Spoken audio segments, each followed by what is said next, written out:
38.4 million people worldwide live with HIV/AIDS. 1.8 million children are infected with the HIV virus. 84.2 million people contracted HIV since 1981. 40.1 million died from HIV/AIDS since the first case. But with the introduction of modern medicines, it is no longer a death sentence. A 20-year-old infected with the virus today can live well into their 70s. So Doc, you say if I take those tabs, I can live a normal life again? Yes, you can. Like magic. But just not your crazy normal life again. I was only ever twice in a hospital in my whole life, once when I was born, and again during COVID. No, I didn't have the sickta, but I wish it was rather that than what got me to the emergency ward. If you watch my video on the number 1, then you'll be familiar with my cleaner ex-girlfriend's wild sexual desires.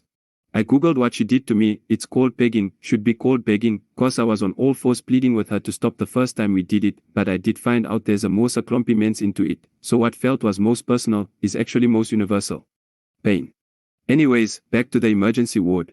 I was shaking as I was filling in the admission form at the front desk. I was so embarrassed to fill out the question, what is your emergency?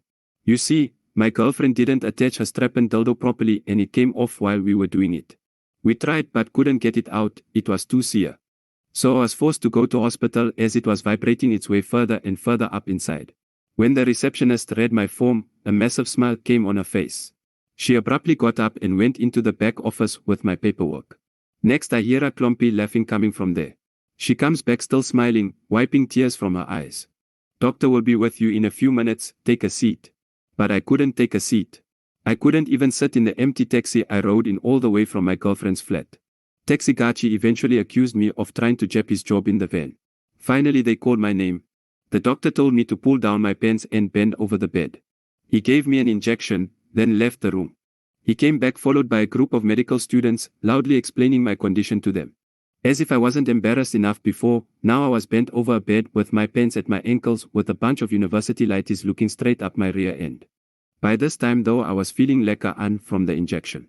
I heard him say to one of the students behind me, "On with the gloves. Don't forget the KY jelly. I'll talk you through the procedure. The rest of you take notes." I felt the cold lube, instinctively clutching my teeth and shutting my eyes in preparation for what was coming, but I couldn't clench my bum hole.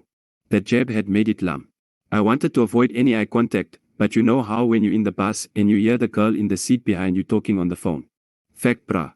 9 out of 10 times she's frack mooi if she's got a mooi voice. The opposite is also true, Koffels got the kakkers voices. I hear the mooiest female voice say to me softly, "Take a deep breath, think of your happy place." I feel her finger, "I'll be really gentle." Yo, she had such a meditative calming stem, I found myself actually relaxing. Here goes in the second digit, now 3, and finally all. "You're doing so well." "May brew," she used words like digit. I couldn't help myself, I peeped. Love at first sight. A perfect 10 had her whole hand up my butt. "Got it, you gonna be okay, Mr. Kaduka." Fuck, I remember thinking that I never ever want her to take that pretty hand of hers out of me. "I'm just going to clean you up." Apart from my mommy changing my nappy as a baby, nobody else had ever wiped my ass ever. She removed her gloves and helped me under the covers. "You rest for a while, and I'll check in on you later." In seconds I was in La La Land, up in the mountains with this beauty. "Wakey wakey Mr. Kaduka." I opened my still drowsy eyes. "You good to go?" I checked my watch. I had been in dreamland for 3 hours. I got dressed, and just as I was stepping out of the room, she says, "Oh Mr. Kaduka, hope this isn't too forward," and hands me a paper with a phone number on it. Was I still dreaming? Then she says, "My brother went through a bad breakup last year but wants to start dating again. He loves 10 guys.